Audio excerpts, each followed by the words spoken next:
Assalamualaikum warahmatullahi wabarakatuh. Perkenalkan nama saya Zati dengan 3 digit NIM akhir 027 beserta dengan rekan saya. Saya Rosyidatul Najwa dengan NIM akhir 007.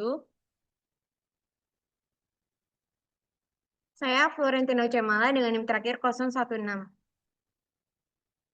Di sini kami selaku kelompok 4 akan menjelaskan mengenai destinasi wisata yang akan kami bangun.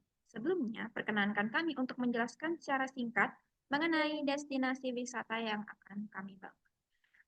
Destinasi wisata yang akan kami bangun bertemakan hutan wisata yang mengandalkan pencahayaan alami dari jamur bioluminescent. Nama dari hutan wisata kami adalah Hutan Lembah Lumina. Hutan Lembah Lumina merupakan sebuah kawasan hutan pegunungan dengan pepohonan tinggi yang memiliki cahaya alami dari jamur dan mikroorganisme bioluminescent. Pengunjung dapat menikmati trekking malam, jalur edukasi ekologi, dan observasi satwa liar melalui platform ramah lingkungan. Selanjutnya akan dijelaskan oleh rekan saya.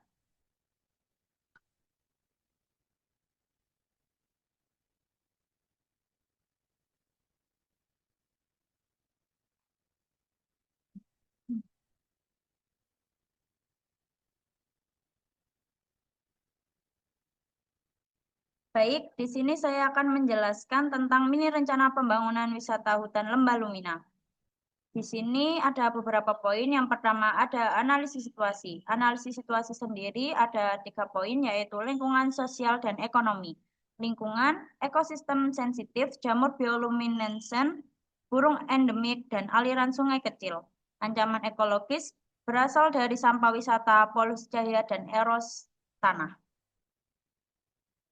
Sosial, masyarakat sekitar menggantungkan hidup dari hasil hutan non-kayu. Ada peluang besar untuk memberdayakan sebagai penanda, operator homestay, dan pengrajin. Ekonomi, tren ekoturisme meningkat. Sumber ekonomi, potensial, tiket trekking malam, workshop bioluminescent, dan produk lokal.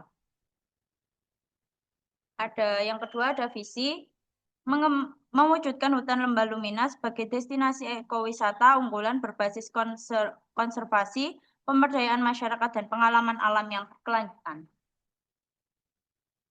Yang ketiga ada strategi utama. Di sini ada beberapa poin. Yang pertama ada konservasi sebagai landasan utama, pendekatan pariwisata berbasis komunitas, pemanfaatan teknologi ramah lingkungan, pembatasan jumlah pengunjung harian, dan penguatan citra wisata hijau. Yang keempat ada program. Program sendiri ada 4 poin. Program konservasi, program edukasi dan wisata, program pemberdayaan masyarakat, dan program infrastruktur hijau. Yang terakhir ada evaluasi. Evaluasi dilakukan setiap 6 bulan. Indikator ekologi, indikator sosial, dan indikator keberlanjutan, serta indikator wisata.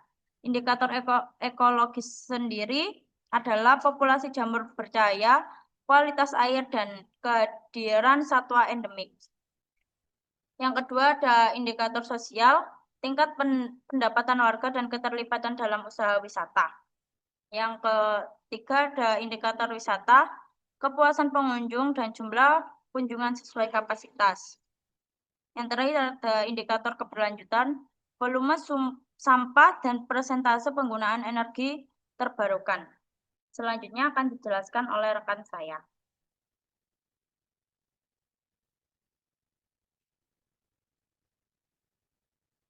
Baik, di sini saya akan menjelaskan tentang prinsip sustainable planning. Yang pertama ada ecological integrity, yaitu masalahnya aktivitas wisata dapat mengganggu bioluminescent. Solusinya, jalur cahaya alami menggunakan lumut reflektif yang memantulkan cahaya bulan. Yang kedua ada low impact infrastruktur, yaitu masalahnya fasilitas dapat memicu erosi dan fragmentasi.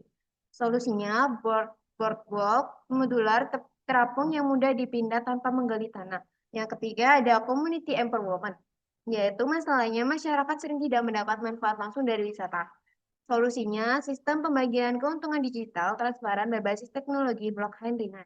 Yang keempat ada resource efficiency, Masalahnya kegiatan malam meningkatkan konsumsi energi. Lalu solusinya lampu kinetik ala kunang-kunang yang menyala saat diinjak menggunakan energi piezoelektrik. Yang kelima atau yang terakhir carrying capacity, yaitu masalahnya over capacity mengganggu fauna nokturnal. Yaitu solusinya kuota pengunjung dinamis berdasarkan sensor suara dan cahaya yang mendeteksi aktivitas satwa. Next ada hambatan dan solusi. Yang pertama ada konflik antar konservasi dan kenalkan jumlah wisatawan. Solusinya, terapkan sistem tiket berbasis ekokredit. Sebelum masuk, wisatawan wajib ikut edukasi singkat online tentang konservasi. Ekokredit bisa ditukar dengan diskon atau akses jalur khusus. Jadi, wisatawan dapat berperilaku lebih bertanggung jawab. Yang kedua, ada kemampuan masyarakat lokal yang masih terbatas dalam mengelola wisatawan. Solusinya, bentuk Akademi Lumina yaitu pelatihan intensif 7-14 hari berisi materi pemanduan, storytelling budaya, fotografi, dan manajemen homestay. Program ini bisa dibantu relawan ahli yang tinggal sementara di desa. Yang ketiga atau yang terakhir adalah resiko kerusakan ekosistem bioluminescence akibat jalur wisatawan yang tidak teratur. Solusinya buat membuat aplikasi wisata dengan navigasi IR, yaitu augmented reality. Aplikasi yang akan memberi tanda kalau wisatawan keluar jalur dan memberikan poin, yaitu Nature Guardian, yang bisa ditukar dengan souvenir ramah lingkungan.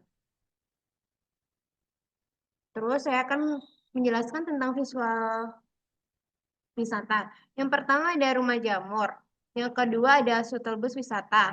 Lalu yang ketiga ada lembah jamur bioluminescence. Yang terakhir ada kafe hijau.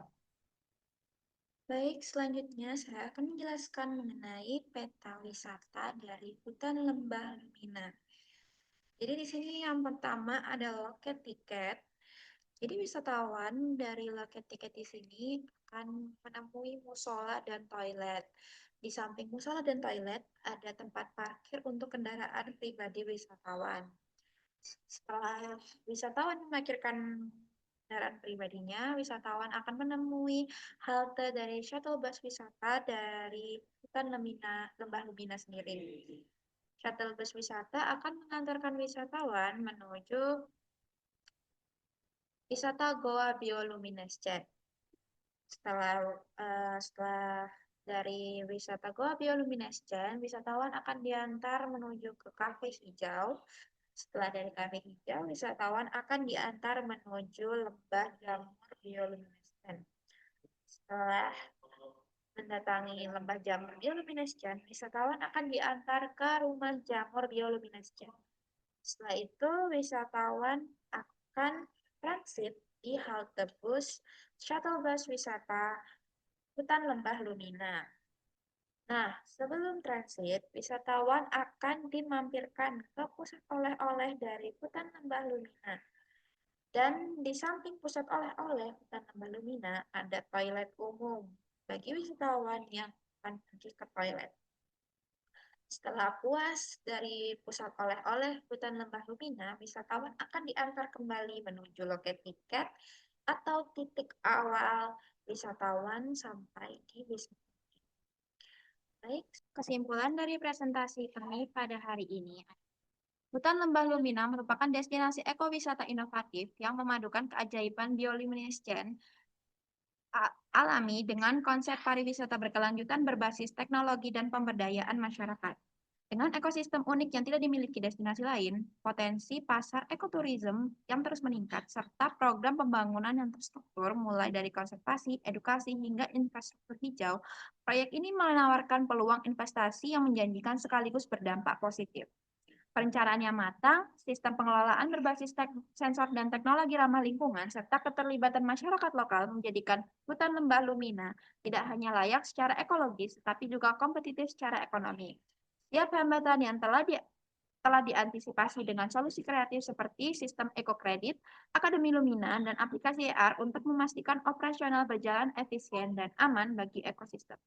Dengan berinvestasi dalam proyek ini, investor tidak hanya mendukung pelestarian alam dan peningkatan kesejahteraan masyarakat, tetapi juga menjadi bagian dari destinasi ekowisata masa depan yang berpotensi menjadi ikon nasional. Inilah saat yang tepat untuk bergabung dalam peluang yang tidak hanya menguntungkan secara finansial, tetapi juga memberi nilai keberlanjutan bagi generasi mendatang. Sekian presentasi kelompok kami pada untuk kurang lebihnya mohon maaf. Terima kasih. Wassalamualaikum warahmatullahi wabarakatuh.